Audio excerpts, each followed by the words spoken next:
don't know why you're so judgmental about Stephanie. She's really sweet. She even said nice things about you. Like what? Well, she thought you'd make a great superstar. She said you're just the type fans love to see get slammed.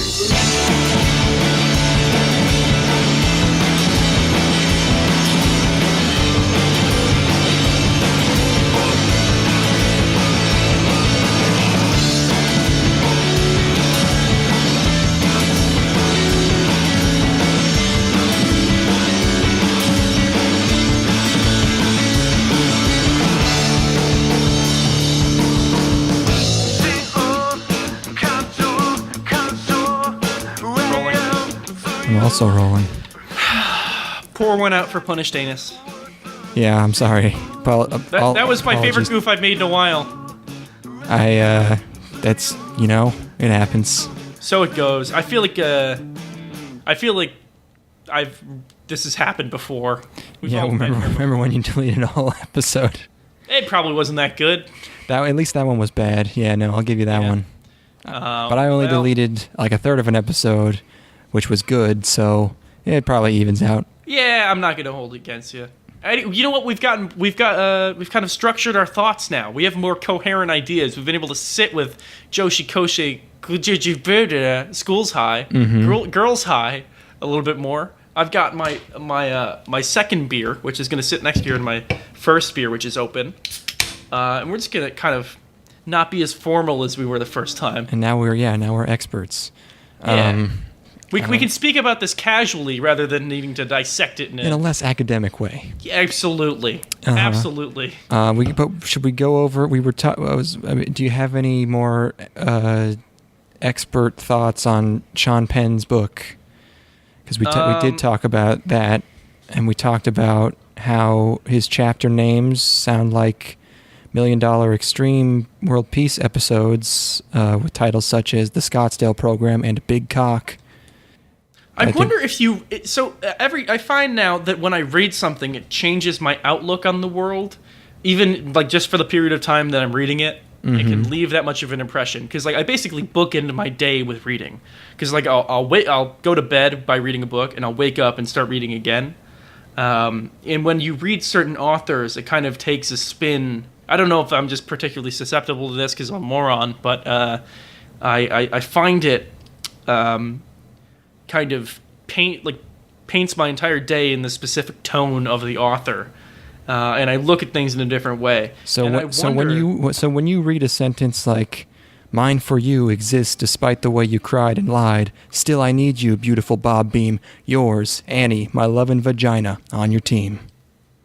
I go through the entire day with utter confusion, and I drive into a fucking telephone pole because I can't understand what the fuck is going on around me at any point.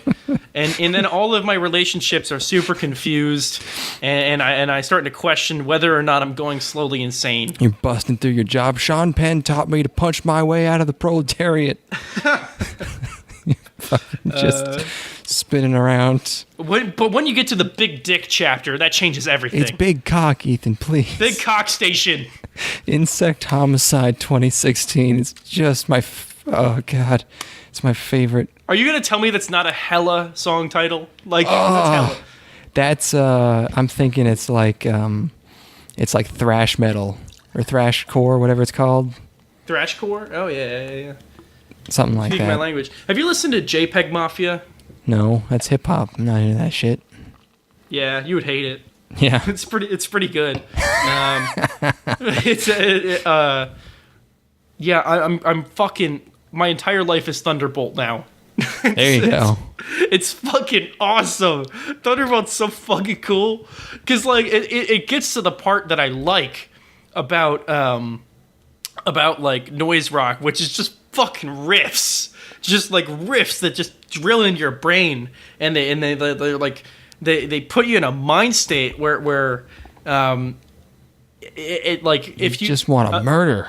So when I run to the gym, because I run to the gym every day, and it's 2 miles there and 2 miles back, and my eyes basically roll back into my head, and I just let Thunderbolt take over, and it's fucking something else.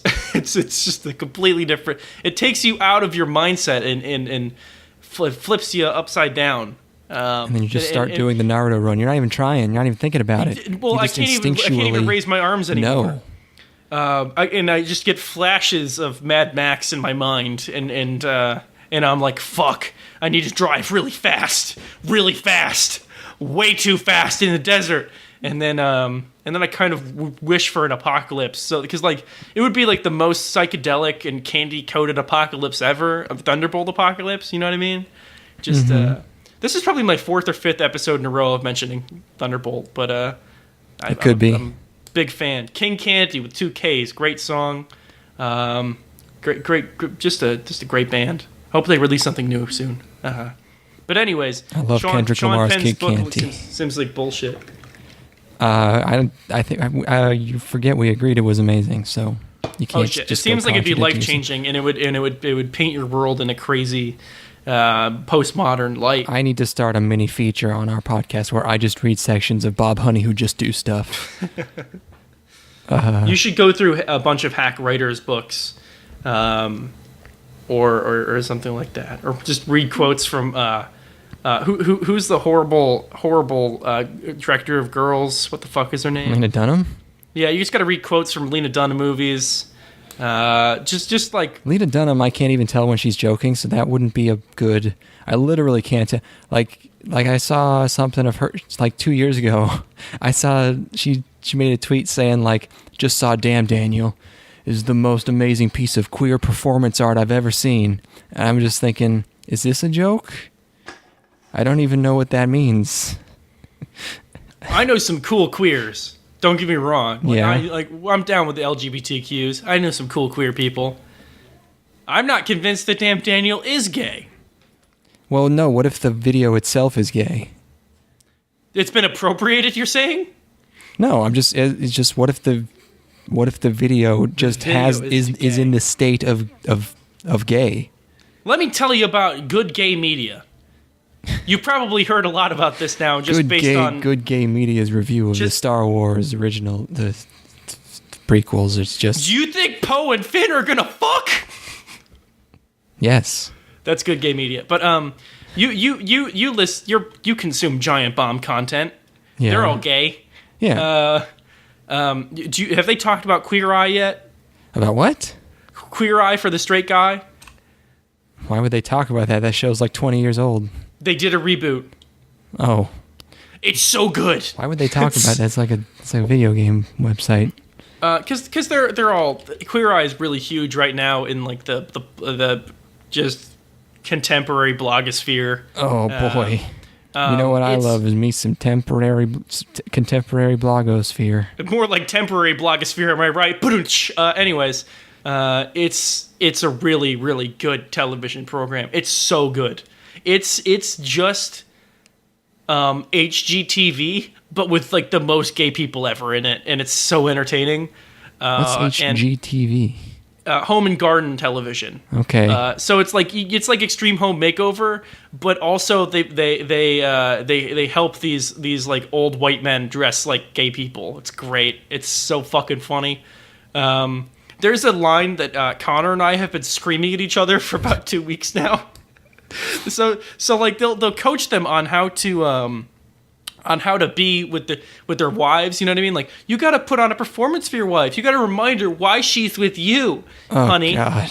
Honey. And so in one of the episodes, so there's like, they all have their different specialties. So one of them's grooming, one of them's cooking, all that bullshit. So like the cooking dude teaches this guy how to cook a meal, and then at the episode, the guy prepares the meal for his wife, and he takes a spoonful of the meal and offers it to his wife, and one of the gay folk yells, "Feed her! Oh, feed her!" And Connor have been yelling "feed her" for about fucking 2 weeks now. It's just wonderful. That's A+ television. I don't give a fuck. Television sounds like it's in a rough spot. It's Netflix TV, so it's even worse. Oh wow! But straight to Netflix. It's just colossally entertaining. A+. A big fan of Queer Eye for the Straight Guy, or Queer Eye now as it's known. They condensed it to be more hip and modern. The Queer Eye coming this fall. The queer. Oh yeah. So yeah, before we just erased the episode we were talking about Joshikousei. Yep. Which is a 2006 comedy show about high school girls, and I was like, "Hey, here's 4 shows we can watch," and you were like, "Let's do this one," and I was like, "Actually, maybe not that one." And you're like, "We're doing this one." I was like, "Oh, yep. All right, yeah, sure, yeah. Why not?" I was riding really high off of Generator Gall. I had made a pick, and it turned out nicely. So I'm like, you know what? I'm on fire. I can't do any wrong. Let's just pick this garbage that's based. It seems to be a slice of life etchy because we haven't had a bad episode in a while. So yeah, that last one was, whew. Was Generator Gall that bad? We were very, very drunk for that one. I don't know if you remember. I don't remember a goddamn lick of it. Okay, how can you not just remember things? Well, anyways. Wait, this is known. It got pretty bad. So luckily, we're both stone cold sober for this one, right? Of course. Okay. What? That's. How's that Gatorade, my friend? Oh yes, my electrolytes are being replenished. That's great. It's healthy. It's good for you. I'm glad you keep taking care of yourself. Drinking beer through a straw. Hey, whoa. Wait, a straw. Why a straw? Oh, because you always spill shit. Jesus. What is that? I realized I'm basically an old person. I can't remember shit. I'm spilling shit all over the place. Sometimes I piss myself. Mm-hmm. It's really like I'm wise beyond my years, and my body reflects it. You're just always you just don't know how to use a computer. Hey, Declan, how do I start the anime? You just wanted to use the voice. That's why you brought up being an old man. Yeah, of course I did. So yeah, this show, we start watching it. It looks like it's from 2006. It looks like butt, and then there's a bunch of panties, and it's a comedy. There's a bunch of girls. I do remember in episode 3 there, I did note that the karaoke was the first thing to actually make me laugh. I forget what happened though. I wrote down pie. Someone starts reciting pie or something. Yes, she starts singing pie into the microphone. They basically, instead of doing karaoke, so there's an episode, the 3rd episode, they go to karaoke with a bunch of boys because they're trying to hit on these boys and get boyfriends, right? But they're such idiots that they can't, contain themselves for more than 5 minutes and just start acting like buffoons. And they basically put on a very brief talent show where they're showing off all their special abilities. So one of the girls starts reciting pie to prove how smart she is. One of them starts doing some other bullshit. I don't fucking remember. But that is a good bit. It's a good bit. And yeah, most of the other bits are just sex stuff. There's one girl's got hickeys in the last episode. There's piss. I just have a note that says time for piss with the number 4. I don't remember what happened. Something. Because it was the school inspection, so they have to do all the physical exams, and so that's. And Eriko's, the main girl is Eriko. She's sort of the most normal one, but her flow was too strong, apparently. I don't remember what that was about. She overflewed the cup. That's what it was. I don't know. Oh, right. Oh, God, that sequence is so tasteless. Just you don't say. Yeah, everything in this show is just sort of like, It doesn't. There's a period where it's not that tasteless though. It's just kind of silly and like over the top. But that's tasteless. That's just genuinely tasteless. It's just 2006. They just kind of went for whatever. I don't know. Also in that episode, I did like that they normally don't actually show people's weight in TV, but they show Eriko's weight. She's 52 kilos, which she's concerned about, even though that's 114 pounds. That's a perfectly healthy weight for a growing girl. Then again, I guess she's probably like 4'9", so that's probably pretty fucking. Probably pretty fat. I don't know. But yeah, and then they do karaoke, and they meet Shimo Takatani. No, wait, Shimo Takatani. Shimo Takatani. No, Shimo Takatani. whose name is hard to say, and he and one of the girls, Ino, have a lovey-dovey thing that grosses everyone out, and that's just a bit that they have throughout the whole show. He just keeps showing up. It's a good bit. It's okay. I don't know. I like the bit. Well, and then at this dating party thing, this is when we get our first bit of drama, because one of the guys that shows up is a dude in a fisherman's hat.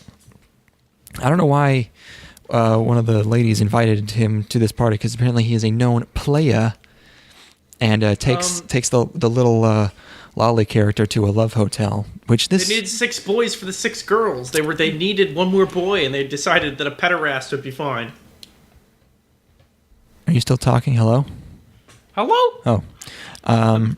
Yeah, so the little girl, like, she gets like 0 screen time except for this where she almost gets raped. Yes, thank you. Thank you for also this is something else I noticed. Like, she'll show up and herself like, where the fuck were you for the past fucking 3 episodes, she is never around. It is very strange. She's inconsequential. No, totally. Just a brief shout out. One of the boys in the dating episode has a hat that says Beppa. It's BEPA, and that's great. There's some really fucking amazing English in this show. Like there's not much of it, but when it shows up, it's out there. Like they go to McDonald's. Oh, it's McDonald's. It's the best fake McDonald's name. Yes, it is. Thank you. Oh my god, it's so fucking good. Hold on, wait. I don't. You probably have it. Okay, yeah. What? I got it. It's Ing Donald. It's NG. NG Donald, right? Yes. Yeah, it's just 2 words. Oh no, it's Donand. That's right. It's Donand. Ing Donand. They changed all the letters up for National Dyslexia Day. Ain't getting sued for that one. No, sir. Wanted to make. Hey, can we do WickDonald's like all the other? No. I'm your lawyer. I started being a lawyer yesterday, and I'm very concerned about this. No, you cannot be McRonald. God. There's like a weird gap. Like it's just two consonants and then Donand. I think it's a joke because NG is no good. Is because it's either okay or NG in Japan. They use NG for not good. Sure, so that's probably. But I don't know why it's Donand. It's a stretch. It's a stretch like a motherfucker. That's probably my favorite takeaway from this entire show, is saying Donand, which is just money. Almost worth it just for Nick Donand. Can't really say it like that. I don't know. But back to the karaoke / date rape episode. One of my favorite bits is that the little girl, at one point, she just whips out a fucking handful of pills, which I thought was very funny. I forget why she even had them. She's like, "Here, take these," and she just had a big old fistful of pills. But anyways, she knocks the dude out with pills, and which is actually very funny. But maybe that's just because I was drunk. And then there's a really explicitly drawn dildo after the ED. That was weird. You don't usually say that very often. Pushing boundaries. Yeah, breaking new ground. Oh boy. Oh fuck. And then episode 4. Oh god, hold on. It's a lot of beer. Oh Christ. Keep going. What? Yeah, I hear you drinking. What do you mean it's a lot?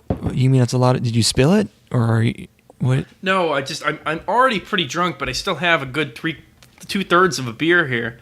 This wouldn't be a problem. It's just I was already really drunk by the time we had finished the first half of the episode that we had to erase. So this is only gets sloppier from here, boy. You can just stop drinking. Never. Okay. All right, let's go. Every episode is basically just like a fetish. It's like one per episode. So episode 4 is Field Day. This one's about bloomers, and this is where we meet one of our teachers, Macho Matsuo, who's a big tan guy. He has muscles. He sure is a big... also, a girl gets a period in this one. Another one. I feel like there was another one. Gag. There's just a lot of periods happening. And it's always the same girl. I'm down with. I like me some period humor. It's not even humor. It's just like, oh, I gotta duck out. Which is, I think the joke is that it's so brief, where it's like, right, it's just, I got a period, I gotta go, and then they're just out for the count or down for the count for the entire episode. You know, it's like that crippling. It's just like, whoa, I gotta go have one, and then behind the wall you just hear, and then have one. come back out, and they're fine. You know, we meet a mean girl named Sayonji Mari, and they compete. Another good brand, Run Fast energy drink. Very specific. I would drink that. Like, you can't do anything else better, but you just run fast a little bit. That's all it takes. That'd be good. I thought this episode was going to be about how they were going to win by doping, but I don't think that was really the bit. It's just they do the one thing where they drink the Run Fast. This is supposed to be a track and field day for a high school, but they just have a fake blowjob contest with bananas. And then there's because it's an ecchi. Yeah, because I guess. And then there's a bush pervert who's in the bush. You got a camera. Does that get resolved? Yeah, the camera perv gets like 6 inches away from one of their butts and gets told on, but then Ayano's boyfriend gets mistaken for the perv and gets taken away. See, that's your first mistake. Is like, if you're 6 inches away, you're too close. Yeah, that's a bad perv. strategy. Your peep game is pretty weak. Like, I thought that would be kind of, you know, he's just right kind there of a given. at one point. Yeah, I don't know. And there's also another teacher that they hate named Mr. Odagiri, and he just keeps accidentally sexing him. And this one, he pantses this girl on accident. And then at the end, this is what I mentioned in the last iteration of this podcast, that sometimes just it's one of those shows where just the antagonist will just win for a bit, for a joke. Yeah. And in this one, the camera perv just sells these bush pics of high school girls into magazines, which I guess that's just capitalism wins again. That's what you can do in this universe. Japan is awesome. Yes, sir. And episode 5 is about fucking goddamn it! What? These 2 episodes. Why? It's these 2 specifically. Yes. Oh, why? They're just 2 episodes that are dedicated mostly to this kind of flimsy drama going on that I don't really give a fuck about at all. And this one's just pool time. There's no drama. No. The first half is pool time, and then it sets up the conflict for the next episode. The pool time's only 11 or 12 minutes. That's true. Yeah, that's about half the episode. But it does have bush shaving. Yes, that is a good bit. That's a good bit. I'll say. I have it written down right here. Oh no, Ethan is gonna like this. Yes, I mean, I look. I'm not down with shaving the bush, but when it's done for humor, I'll allow it. I just knew that since bushes were brought up, you were gonna be like, eh. Yeah. I like them fucking. I like you know. I like untouched virgin forest. You know what I'm saying? I don't even. All right. There's not much of that left on the planet, so got to get it where you can get it. I'm using it to make that palm oil. And cure diseases and bullshit like that. Stupid. Leave the bushes alone. Yeah, so they go to the pool, and one of the homegirls don't got her bush shaved. We already talked about this. We already just yeah, but we didn't really cover what the setup, man. I guess. Anyways, the second half is about Yuma. Yuma has a sister that is a secret jerk, and this is one of the drama ones, and she's just scheming. And this is a 2-parter. That's what you meant by 2 episodes. Yeah, 5 and 6. It's a bunch of sister drama where she tries to drive them apart with her subterfuge, but it don't work. It gets solved pretty quickly. Eriko just turns into fucking Sherlock Holmes. She's just casually sipping a drink as she drops these truth bombs, which doesn't really she just figures it out immediately, even though she doesn't have a lot of evidence. It's pretty strange.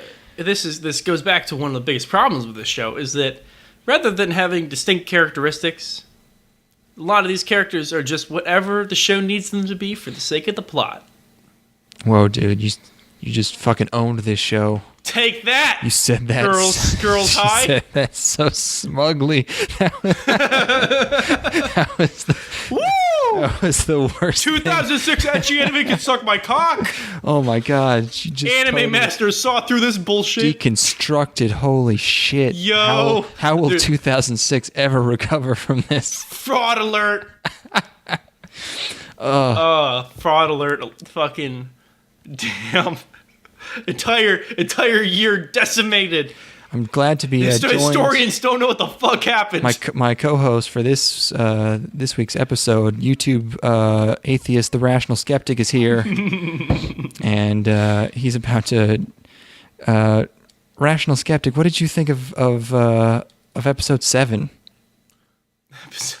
Hold on. Fuck, you set me up for this bit, and I don't even remember which one that was. Hold on. Well, just be skeptical about it. Episode 7. There's not a hint of truth in this show after the second episode. Episode 7. I don't even get it. What you and your false anime? Oh my god. Oh my god, dude. I saw through this by the OP. Children watching this show. Oh, it's got panties in it. Children. So easily fooled. Okay. Thank you. I don't know what, dude. I don't know what the fuck that content looks like. What do you want? No, you did a good job. Okay, thank you. But it's time to stop. More like it's time to stop this anime. Yeah. Boom. Children. Oh god, every time you say it, it gets worse. Episode 7 is amusement park. That's right. And it's got swimsuits again. They accidentally get hit on by their 2 teachers, which means they have a bunch of leverage over them. Then, so they're just doing amusement park stuff. They're going down water slides and getting vagina flooding. Except it's just one of them who does, and I'm wondering if if they do that because she's fucked before. Did you pick up on that? I was just aghast. I couldn't believe what was going on my screen. Oh my Lanta! My eyes rolled back into my head, and I saw the Lord. I'm like, and the Lord was like, "No, Ethan, it's not worth it, son. Put that thing away." That's it. Are they talking about putting water in the coochie hole? Oh, in the muffin? No, that's not where that goes. Oh my goodness! No, ma'am. She won't even pass a virginity test. How's she supposed to get married now? That girl gonna wear white on her wedding day? After that? No, ma'am. My mama wouldn't be having that. No, ma'am. Heavens to Betsy. 3 fingers, no ringers. That's what I say. Why would the amusement park buy the cow when they could get the milk for free? What? You're trying to think of old. Just about how they're no longer pure. The thing when it's like, yeah, why would you buy the milk when you can? Why would you buy the cow when you can have the milk for free? I know that one. Yeah. Yeah. I spun it as like the amusement park is the dirty bird in the scenario. And like they're fucking. Oh, I get it. The the amusement park is molesting her. It was a little bit of a stretch. I get it now. It's all right. I'm not super committed to the joke. But like, it's kind of hard to get material on this one. Yeah, there's not a lot. There's just. You miss 100% of the shots you don't take. Like. Mm-hmm. Thanks, Mr. Gretzky. Yes. Thank you, Mr. Gretzky. Do you think he really said that? Or you think someone told him to say it? Yeah. I mean, I don't know. He was a hell of a player. He's a master at one craft. You can't imagine he'd be a master wordsmith as well? Just like Sean Penn. Exactly like Sean Penn. Except Sean Penn always seemed kind of dopey. But his movies are good. What else is Sean Penn in? It's not about what he's in, it's about what he directed. Oh yeah, I guess he directed stuff. Into Mystic River, Into the Wild. You know what I mean? Did I tell you that we went to a hockey game? I mean, Clint Eastwood directed Mystic River. Wait, which one did he direct then? If it's not Mystic River, is he in Mystic River? He's in Mystic River. Okay, never mind. So the only thing that I've seen that he directed is Into the Wild, and that's a good movie. I've heard that's good. It's a good movie. Did I tell you that I went to a hockey game? You sent me a bunch of hot vids of you at a hockey game. Yeah. I went to a hockey game. It was $2 beer night, which is the best time to go to a hockey game, by the way. I bet. Saying. Huh? So wait a minute. Hold the fucking phone. This is unrelated to what I'm talking about. I'm looking at Sean Penn's IMDb page here. 1 second. Mm-hmm. Are you with me? Yeah. Are you with me here? You gonna sit with me while I do this? What are you gonna do? About to blow Sean Penn the fuck out. Oh no. Or I guess it's not even gonna be Sean Penn. It's gonna be Kevin Spacey. I think I know what Kevin Spacey's in. Young boys. Oh Lord. Oh. They're not that young. What? You don't think so? How young were they? 14. Oh, that's pretty young. Yeah. Okay, never mind. This is okay. I'm sure you'll at least see somewhat of the similarity I'm talking about here. These are movies that nobody's thought about in years. Okay. 21, of course. There's the movie 21. Why are you giving me pictures of 21? It's this distinctly canted 21. What? Look at this. That's too many characters. I have to find another link. Hold on. That's over 2,000 characters long. What the fuck? Hold on. This is good podcast content. Yeah, no, it's... Okay. Look at that! What? 21! Canted at the same angle. I mean, okay.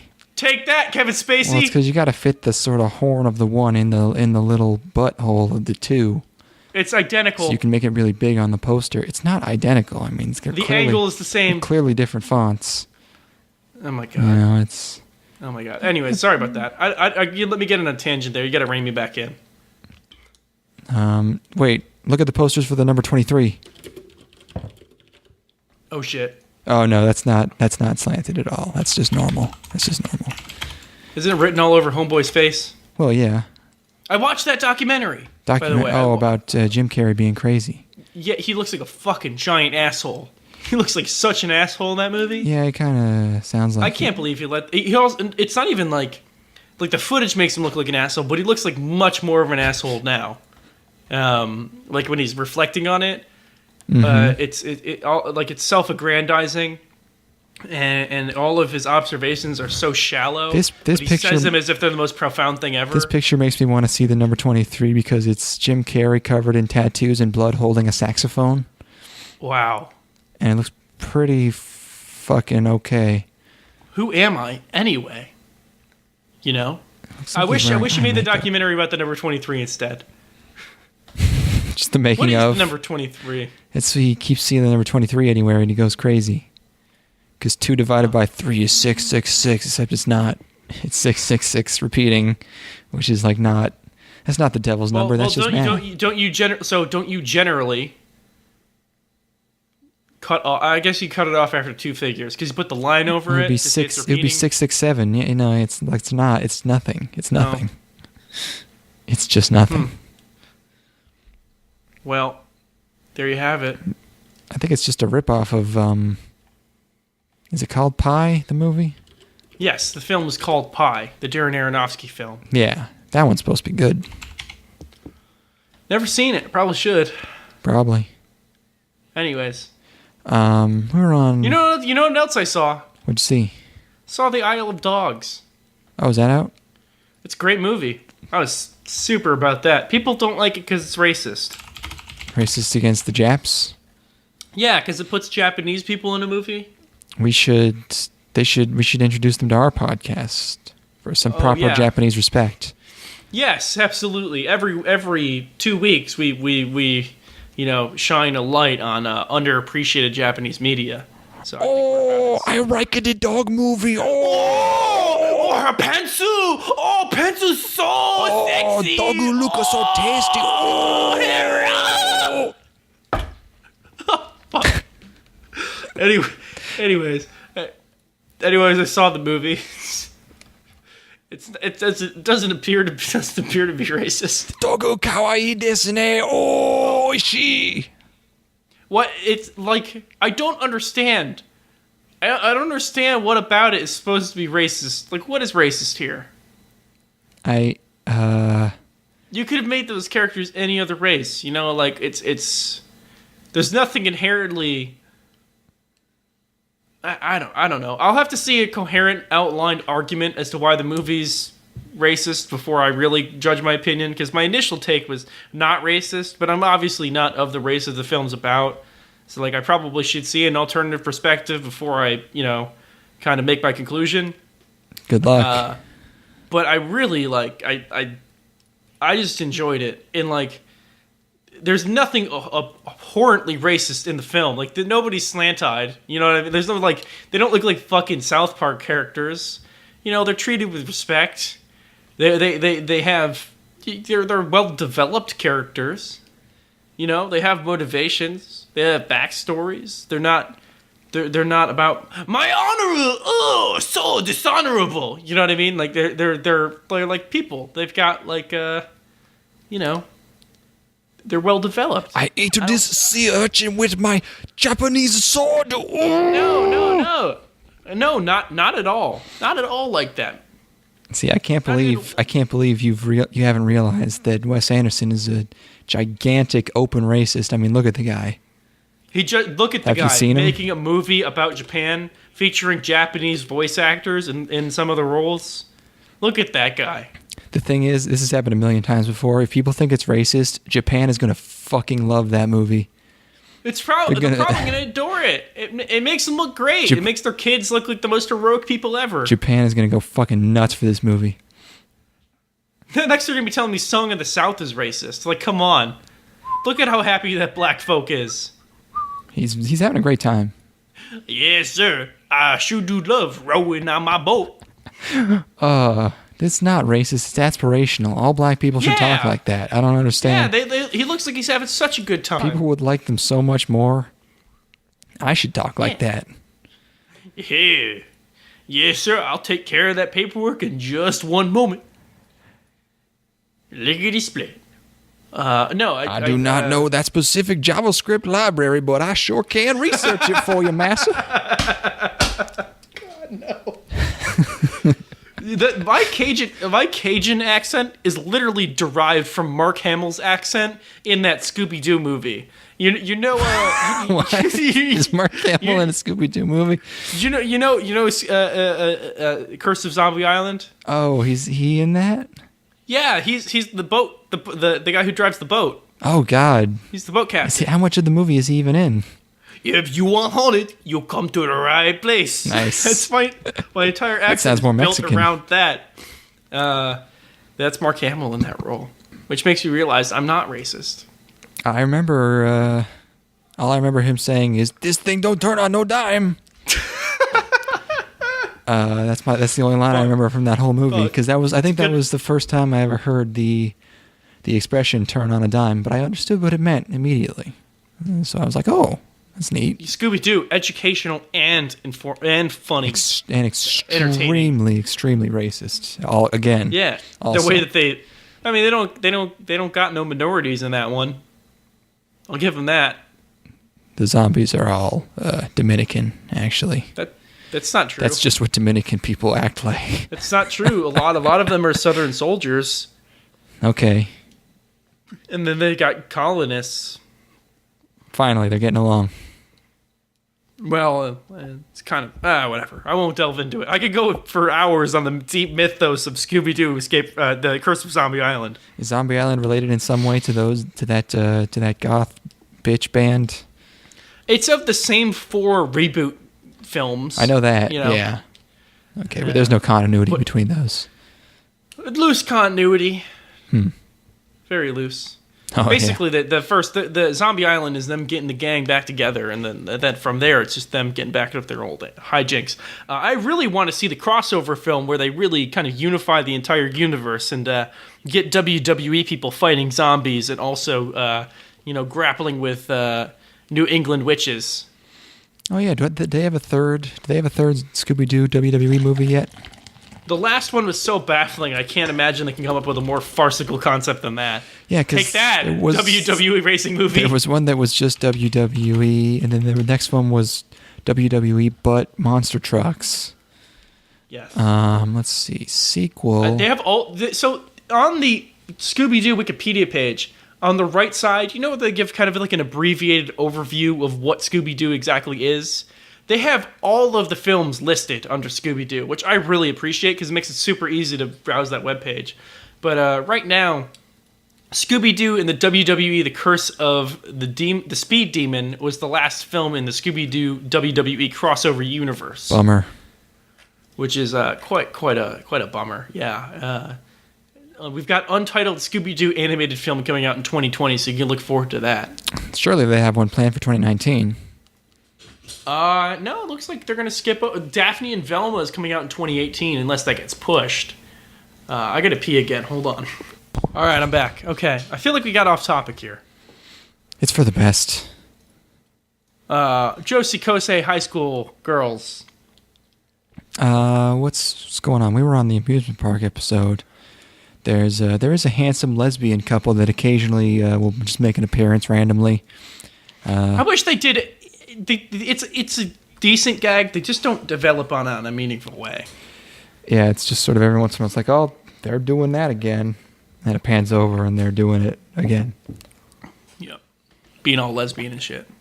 You know how it is. I know how them be. And it is kind of funny how one of the girls, Coda, has... at the beginning, we see her, she has some kind of... audition, and then later in the episode the Sentai character shows up and it's obviously her. And that's happens. What else is going on? They have some kind of stone stepping contest for couples in this park, and with the prize being a plasma TV. Ooh, wow. Terribly. Yep. And then it becomes like a demo derby laser tag thing. It escalates in a crazy way, for sure. Yeah, and I think Eriko's necklace reflects a laser shot, and they won, which is kind of funny. But then she's paired up with the teacher, and at the end they have to kiss because they were pretending to be a couple. Oh no! And then I wrote down, I don't know what happens here. I guess that was confusing for me. I don't know. This show drove me to drink in a way that a lot of them did not. A lot of our previous shows have not. I agree with the sentiment. Yeah. Episode 8 is a flashback episode. Okay, we really need to try and figure out the characters. There's Eriko's the normal one. There's the Lolly. And then there's Yuma and I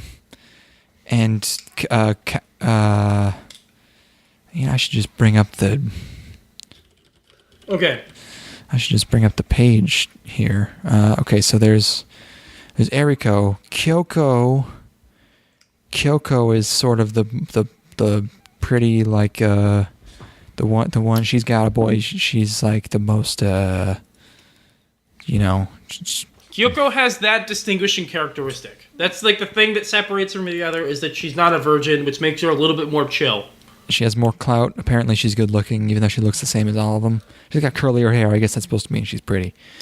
Coda, Yuma, and... Well, you can't just say their names. I don't know who any of these people are. Okay, Coda's the girl that wears the headband with the short blue hair. There's Ayano, who is the normal voice of reason, kind of smart girl, glasses, likes Shimo Takatani, dating Shimo Takatani. Yuma is the one. She's like Eriko's counterpart, who's sort of like competitive because they're both sort of plain, I guess apparently. Except Yuma, I think, is a bit more outgoing. She's always wearing zany outfits. zany outfits. Akari, I think, is the little one. No. No, Ikue or Ogawa. She's usually known as Ogawa. Oh yeah, Ogawa is the little girl who never shows up. Akari is... Wait, maybe Akari... No, Akari is Eriko. Akari's the actress. Yeah, Koda is the actress. Akari and Koda are the same person. Yes, that's what I'm saying. Okay. I refer to her as her more commonly known name. Sure. Yeah,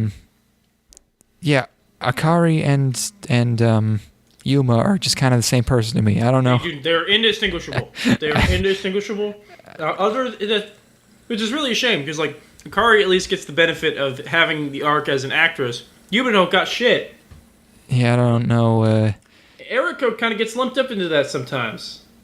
Yeah, I think it's Koda that's more Eriko's friendly rival. Anyways. But yeah, that's what we're dealing with. Watch the whole show. We still don't really get it, but. Fuck no. I don't know what the dynamics are. But Yuma used to be a bully. She used to bully Eriko. And so they have a kind of bully war in elementary school. They have a big ramen eating contest. And Eriko doesn't eat her ramen, but it turns out fucking Yuma got outskilled because it was all to make her fat for fat weighing day.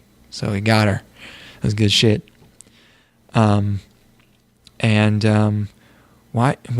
What's the... Okay, hold on. Someone's named the Nigers. Yes. Who are the Nigers? Because one of my notes is, you will die for the Nigers. I don't know, but I thought that line was so fucking funny that I just sent it to a bunch of people. I didn't send it to you because I didn't want to spoil it. That's like... I literally could not understand what that line meant. You will die for the Nigers. Okay, hold on. Let's just... What is happening in this? What episode is that in? It's 8. Okay. I don't... Oh, it's the band. Oh, it's a band! Right! The band they when they were young. And... you would die for the Nigers, which is just great. They're called the Nigers. Yeah, so, Kyoko used to be really fat.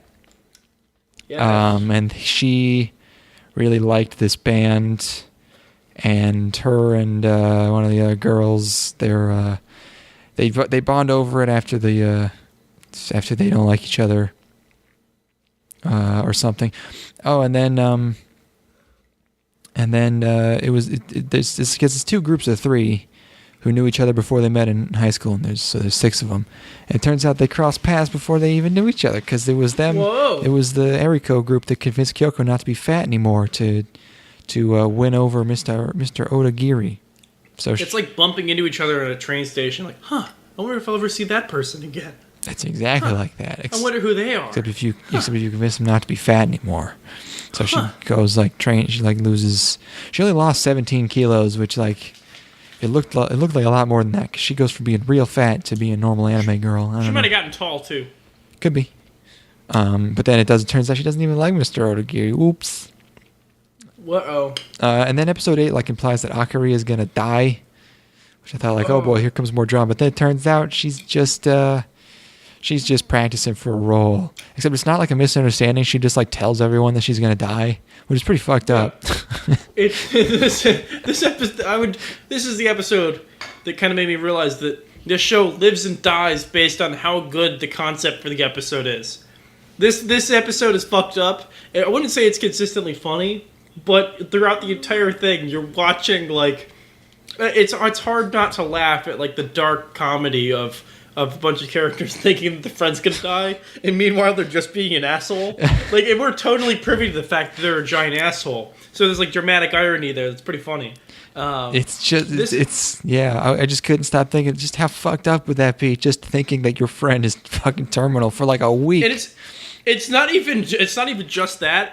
It's that she thinks she's better than them and wants to convince them that she's not leaving them. You know what I mean? She's oh man, they must be so bummed out that I'm gonna be a rich, famous star. You know what I mean?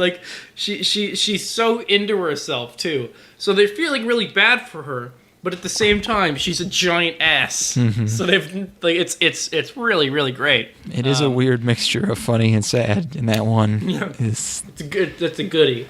That's a goodie, man. That's one of my favorite episodes of the show by far. Oh, and the best part is how in the next I thought it was going to be a two-parter, but then in the next episode, they solve that episode's conflict by bringing it up and just saying, and one of them literally says, "Let's not talk about that." Because I don't think they. Yeah, because at the end of the episode, she leaves. I don't think they ever find out. Yeah, they don't even find out that it was a misunderstanding. Nope. So I was like, oh man, this is going to keep going. And then in the next one, it's totally different. I was like, what the fuck? I was wondering if she was just going to be gone for an episode or some shit like that. But no, not even. One of them is just like, hey, weren't you supposed to die? And she's like, never mind. Which I thought, I watched episode 10 where they say that. And then the next day, I looked at my notes again, and I thought that was something I had just made up. Like I was just thinking, like, oh, wouldn't that be funny if they just wrote it off in the next episode as a joke? And then I realized that it had actually happened, and I had seen it, and I was shocked. Yep. Yeah, episode 10 is really. I watched a lot of these episodes where I was somewhat drunk. Episode 10 was the drunkest I've actually been in a while, to the point where I have written here, I don't know what's goeth on. Oh no, because this is another good episode. Well, let's see what's going on. Oh, this is Ayano's mom interrogating Shimo Takatani-kun.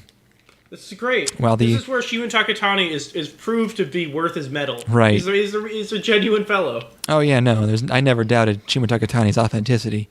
But then I have a very large expletive here in my notes, and I apparently, God, all these words are so hilariously misspelled. Did this bitch's mom just let slip that she and her sister have different fathers? What the fuck? Isn't that great? That's just a dark ass joke, man. That was too much for me. What the hell? I was You're like, drunk. I thought it was funny. I was in distress, man. Again, another episode. Then again, I guess she could. I guess she could just be divorced. I guess that thought didn't enter my mind, or was just like infidelity involved. I don't know. I don't know what's going on. Either way, it would definitely rock your world as like a teenager girl. That'd fuck you up a little bit. The other thing this episode did was really make me want to smoke. Oh yeah, because you look cool when you smoke. You look cool. Fact. You feel cool. Yeah. David bought a giant hookah. I heard you guys have a hookah now. Just the biggest damn hookah you ever saw in your life. They're supposed to be pretty big, I guess. Yeah. This is a massive one, and goddamn, does that get you head high? That I'll tell you what. Awful. You puff that shit for about 2 seconds, you're spinning. Is smoke always coming out, or does it just only happen when you inhale? It's when you're drawing, son. Huh. Okay. I don't know how that works, but sure. By the way, one of my favorite notes in a while, because I don't remember writing it, it's just time to fuck the number 2 and FUK. Oh, yeah. Because it's the thing where Ayano's parents approve of Shimo Takatani, so it's like, all right, grandkids time, let's go. Yeah. And it's like, what? You got parental approval. Like, it's good. Everyone in this episode wants Shimo to fuck her. Is parental approval the least sexy thing ever? Yes. Is your parents telling you to get knocked up the least hot thing that's ever happened? Dude. I don't think I would ever be so turned off in my life. All right. To save this episode, I'm going to tell a really embarrassing story. Yes. One time, I had a girlfriend when I was 14, which is not a good time to have a girlfriend, by the way. No. Not at all. You know what's worse? Not having a girlfriend. I disagree. All right. But, because, like, here's an average date for me, because you can't drive anywhere, because we're 14. Yep. So I invite her over, watch a movie. Mm-hmm. She is driven over by her mom. Her and her mom on the front porch. I open the door, and she comes in. After a little bit of conversation, her mom goes, "Hey Declan, she just had some dental work done today. She's a little loopy on pain meds, so it won't be too hard to start something with her." Whoa! And I was, it's just Jesus like, Christ, that's not fucking cool. And it's just like everything. It's just so terrible to look back on, because I didn't care at all, because I was just so horny. So I was just like, all right, yeah, sure. So like, and then Oh, everything about. So then we're watching Ace Ventura 2. Oh yeah. She does not. When Nature Calls. Actually, no. We watched that one at her house. She liked that one. We're watching something else. I don't remember what. And after like 5 minutes of making out, I stop her and I go, "Damn, your mom was right." And That's a banger. And she goes, Holy shit. She goes, "What?" And I go, "Never mind." Oh, she had no idea what I was talking about. Fuck! God damn it! Fuck! That is absolutely a lie. That's absolutely something I would say to a girl. That is so. Because that is it's the funniest terrible. shit. Yeah, absolutely. I would definitely be like halfway through making out with a girl, and be like, "Damn, your mom was right." That's just. I'm gonna use that line on a girl. Even when her mom doesn't say anything to you. Yeah. Oh, that's fucking funny. Holy shit. Just what? Just, oh my god, that's the funniest shit. No context. We're about as alike as I thought. That's the funny. Except you wouldn't feel bad about it. Nope. That would be. She'd be like, "The fuck? That's the hottest thing I've ever heard in my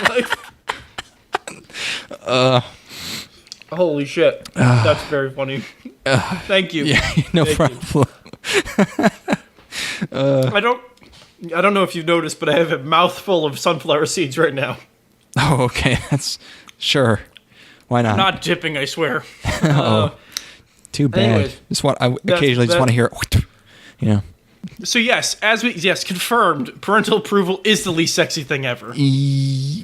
Yeah, probably. Actually, also on top of being 14, that's like double the least sexy thing ever. Yeah, I mean, there's an entire Everybody Loves Raymond episode about that. So they were not the first ones to explore this territory. How much Everybody Loves Raymond episode have you seen them? Like a whole lot, actually. As a youngin', it was just always on TV. I don't know why. It was always on TV. Oh God, I've seen so much. Ugh. I literally always thought of Everybody Loved Raymond as a discount Seinfeld. Everything's a discount Seinfeld. I mean, True. Everybody Loves Raymond isn't really the Seinfeld type of humor. It's more. No. It's more like it's also this husband is a schlub and every bad thing happens to him. It's like Simpsons and Family Guy and King of Queens and the Cleveland Show and basically every show ever. I don't know. I mean, basically, yeah. I don't know. There's probably some decent bits. I don't know though. Maybe not. Anyways, and then the rest of this episode is questioning whether or not Shima Takatani just likes girls with glasses. And then it turns out he doesn't know. He's actually a good boy. see, like that's heartwarming. Very nice. That was so very nice. The sequence where he's questioning that himself, like the seed of doubt has been sowed in his head. And he goes throughout the city, he's wondering that, and he sees a girl without glasses, and it turns out to be our girl. And he's like, it turns out I do like girls without glasses. That's just warms the cockles of my heart. This boy saw his girl without glasses, and you won't believe what happened next. Very nice. His mom approved the sex. Yep. Or her mom approved the sex. Anyways. And then episode 11 happens. At this point, I'm just writing Erica in my notes because I still don't even know this girl's name. Erica. Erica finds out she has finds out she has a like an elementary school reunion, like an art school reunion or some weird bullshit. So she changes her look and smell. Smells real strong. Which gets her a brutal kick from what's her face. Which I got some great frames of that. It's like really hardcore. She just gets fucked up. But so there's a boy she wants to see again, and so she's trying to remake herself, but she hasn't shaved. She's got all this hair. It's gross, like her arms and legs, and so she enlists what's her face's crazy sister, who they've now made amends with, to help with for beauty tips, and I called it about 5 minutes in. That the punchline to all this is that the guy has to be gross, right? So, of course.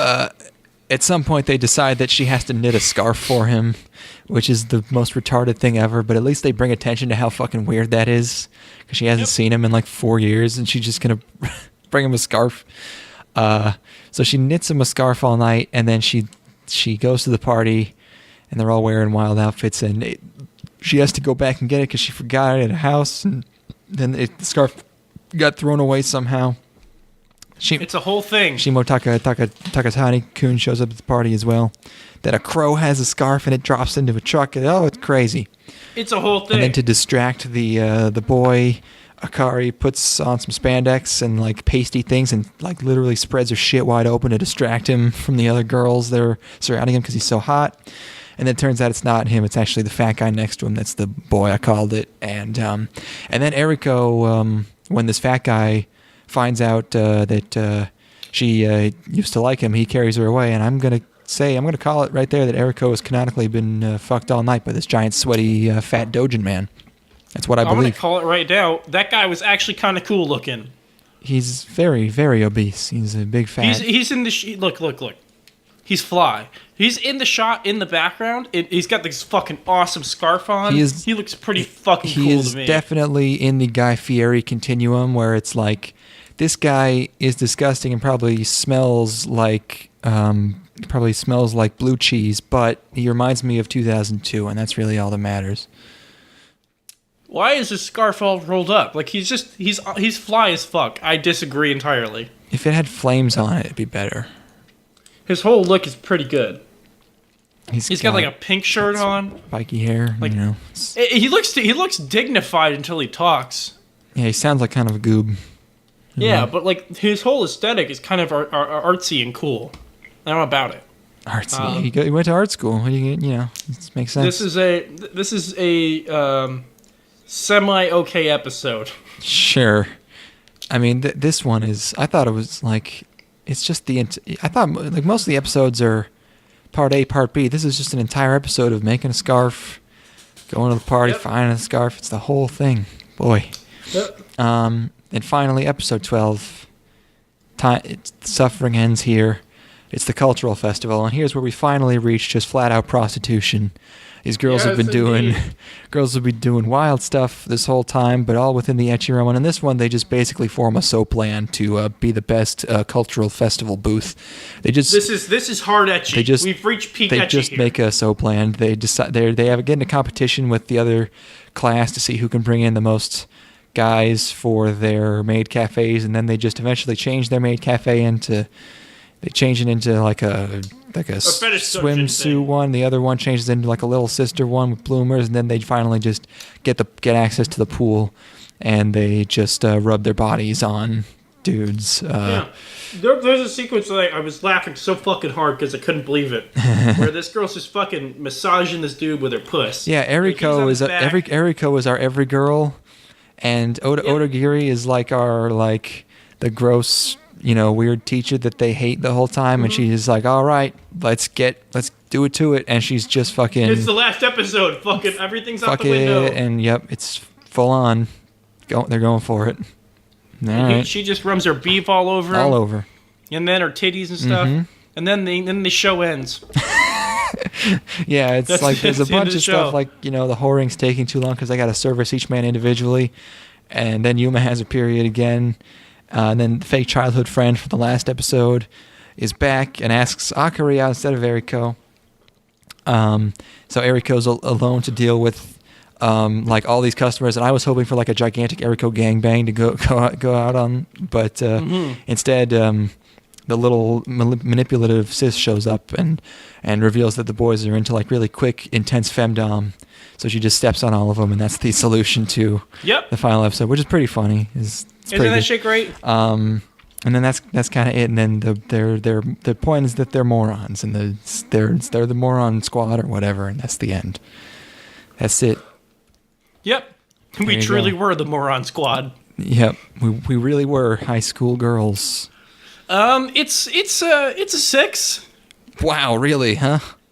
Yeah. Damn. All right. Jesus. What you got? Fucking Thomas White over here. Who's the movie guy? Who's the crazy movie guy who gives the weird reviews? Oh, the weird Arnold you gotta White go to Medicare or for something. Arnold, yeah. The Contrarium. Well, what you got, man? It's like 4. It's for me. Spitting here. Spitting my seed. Why you choose top podcast times to do things? They're right there. Of all the things you could be doing during a podcast, the chewing sunflower seeds is actually probably literally one of the worst. Stop it. No, Anyways, so this. Look, think about it this way. Yeah. This is how I arrived at my 6. Right. Okay. There's not a period while I was watching the show where I was actively annoyed by it. And then there were parts of the show that made me laugh out loud a couple times. Ends up being a 6, probably more appropriately a 5. But there are a couple episodes that I really did enjoy. In particular, dating episode where homegirl's boyfriend comes home, and the last one. That makes it 6 for me. I'm going. You know how Anthony Fantano will just drop 6s on bullshit? You know? I mean, yeah. Feeling like that right now. Okay. Probably should be a 5 or lower. You know? Yeah, I mean, I like it wasn't so boring that I could not physically watch it. The number of goofs per episode was pretty disappointing, and I feel like if you were to just throw a dart at any show from 2006, it would be probably about this in quality. Yeah. It would probably look exactly the same and have similar jokes. We averaged out at a 5, so that's fair. Yeah. I mean, at least Pokon was really endearing with its characters. These ones we can't even tell apart, right? Pokon was a significantly better show. Oh, yeah. I don't think we give it a 6 though. I think I gave Pokon an 8. Yeah, it's a good show by a wide margin. It's way. I downloaded the soundtrack to Pokon. It's so good. That was exactly what we could have hoped for. That was much better than I hoped for. This is it's a comedy, This is basically what I expected. What else did I watch from 2006? Boku no Pico's 2006. This is basically the same as Code Geass. Black That's Lagoon. 2006. Yep. Haruhi. Yeah, 2006. Throw a dart, you'll hit something about this level of quality. Well, those are just things I watched, Of course. Strawberry Panic. That's how I feel about the show, man. Sometimes you'd make a misstep. I feel like we salvaged it to some degree. What's good is the ED. That one grew on me. I like that one. Dancing. The bumpers were really crazy. One of them was kind of this melodic lullaby type thing, and the other was like super fucking high energy. Right, yes. Like ridiculous carnival music. Oh, yeah, the eye catches. Yeah, Oh, yeah. We haven't even talked about the soundtrack. This fucking shit-ass soundtrack. It's really bad. It's really... the entire time I'm like, is this stolen from something? It's like... Did they steal this from something? You start watching the show, and it's way too synthy. It's like it's gross. And then there's this one track in particular where it's just like a bunch of bad music, and then it'll stop and it'll have a silly sound effect. So it's just like boop boop boop boop boop. And then there's one with a fart noise. There's a slide whistle, and it just keeps doing it. It's awful. We're up to antics. Oh man. So that's not good. I don't like that one. I don't like that part. Yeah. Okay. Back to my thing about how this is like a poorly executed daily lives of high school boys. Okay. It's not even. You know how that show is just because it's just it's in the same kind of genre. It's a slice of life, but yeah, it's a slice of life school anime. It's also a poor execution of Hidamari Sketch and Yuru Camp. No. Pokon, as more we said. Explicitly, you know how Daily Lives of High School Boys has those two characters that are just explicitly devils. Like they just go around fucking. Being being menaces. I maybe. I'm trying to think. Or not? Wait, not Daily Lives. Sorry, Ping Pong Club. Oh yeah, of course. Thank you. Oh. Sorry, not Daily Lives of High School Boys. Wrong comparison. Sorry. Ping Pong Club. Okay. Yeah, I mean, it's just Ping Pong Club is just sort of it's a similar show, but with boys, I guess. It's dumber. It's way dumber.